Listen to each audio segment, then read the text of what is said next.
जय हिंद दोस्तों, रक्षित खन्ना के इस चैनल में आपका स्वागत है। दोस्तों, आज के इस वीडियो में मैं आपको 4 से 5 इंपॉर्टेंट इंफॉर्मेशन दूंगा। सबसे पहली इंफॉर्मेशन है OROP 2 की थर्ड इंस्टॉलमेंट के बारे में। जी हां दोस्तों, आज पेंशनर को स्पर्श की तरफ से OROP 2 की थर्ड इंस्टॉलमेंट मिली है, जिनको पहले नहीं मिली थी। और दोस्तों, ये वो पेंशनर है जिनका अभी रिसेंट में माइग्रेशन हुआ था, अगस्त में, सितंबर में, अक्टूबर में। तो उनको भी आज स्पर्श की तरफ से OROP 2 की थर्ड इंस्टॉलमेंट दे दी गई है। जैसा कि आप पीछे मैसेज देख रहे हैं, ये क्रेडिट का मैसेज है। और दोस्तों, काफी पेंशनर हैं जो मुझे बहुत सपोर्ट करते हैं और हमेशा आशीर्वाद देते रहते हैं, अपने बेटे की तरह मानते हैं। तो दोस्तों, मुझे बहुत खुशी होती है कि मैं आप सबकी निस्वार्थ सेवा करता हूं। तो दोस्तों, ऐसी एक पेंशनर है जो खुश होकर लिखते हैं, दीपावली की ढेर सारी शुभकामनाएं। ये आज का मैसेज है। अभी अभी मुझे स्पर्श की तरफ से OROP का एरियर प्राप्त हुआ है। आपकी जानकारी में तथ्य होता है, खुश रहो। तो दोस्तों, मेरे को खुशी होती है कि अगर मैं आपकी हेल्प कर पाता हूं। तो दोस्तों, आज OROP 2 की थर्ड इंस्टॉलमेंट मिली है, जिनका भी रिसेंट में माइग्रेशन हुआ था। तो आप भी नीचे कमेंट कर सकते हैं कि अगर आपको नहीं मिली। चलते हैं दोस्तों अगली इंफॉर्मेशन की तरफ। फिर दोस्तों, एक न्यूज है, now Aadhaar is added for supporting document for change of address. यानी अगर आप स्पर्श में माइग्रेटेड हैं, अगर आपका एड्रेस गलत है आपकी प्रोफाइल में, तो दोस्तों आप आधार कार्ड की कॉपी अपलोड कर सकते हैं डॉक्यूमेंट में। यानी आधार आपका प्रूफ हो जाएगा। एड्रेस करेक्शन के लिए, अगर आप एड्रेस करेक्ट करवाना चाहते हैं, अगर गलत लिखा हुआ है स्पर्श पे, तो आप आधार कार्ड की कॉपी अपलोड कर सकते हैं।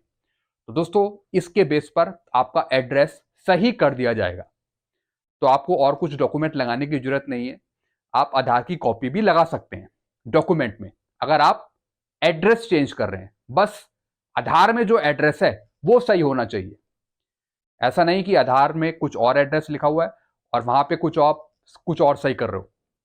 जो आप सही कराना चाह रहे हैं एड्रेस, वो आपके आधार में मेंशन होना चाहिए। फिर आप आधार की कॉपी अपलोड कर सकते हैं एड्रेस चेंज कराने के लिए। चलते हैं दोस्तों अगली इंफॉर्मेशन की तरफ। दोस्तों, बहुत से पेंशनर्स को प्रॉब्लम आ रही है। किस चीज की? कई पेंशनर का माइग्रेशन हो गया स्पर्श पे। उससे पहले वो बैंक से पेंशन ले रहे थे। अब कईयों की डिसेबिलिटी पेंशन चालू थी, कईयों को एडिशनल पेंशन मिली हुई थी 20%। दोस्तों, जब आप स्पर्श पे माइग्रेट हो गए तो स्पर्श की तरफ से आपको डिसेबिलिटी पेंशन नहीं दी जा रही, कईयों को एडिशनल पेंशन नहीं दी जा रही। दोस्तों, ये गलती हो रही है स्पर्श की टीम के द्वारा।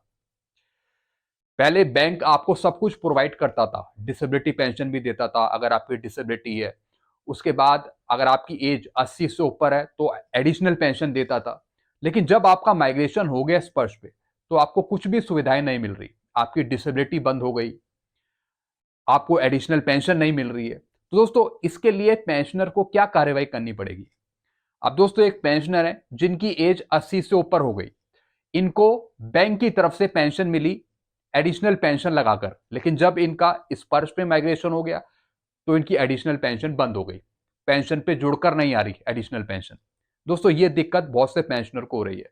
क्या डेट ऑफ बर्थ बैंक ने भेजी स्पर्श को? क्या इनकी डेट ऑफ बर्थ स्पर्श में मौजूद है?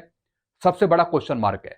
यानी सारा डाटा रिकॉर्ड के पास होते हुए, बैंकों के पास होते हुए, आपका सही डाटा स्पर्श के पास नहीं जा पाया, जिससे पेंशनर्स को दिक्कत हो रही है।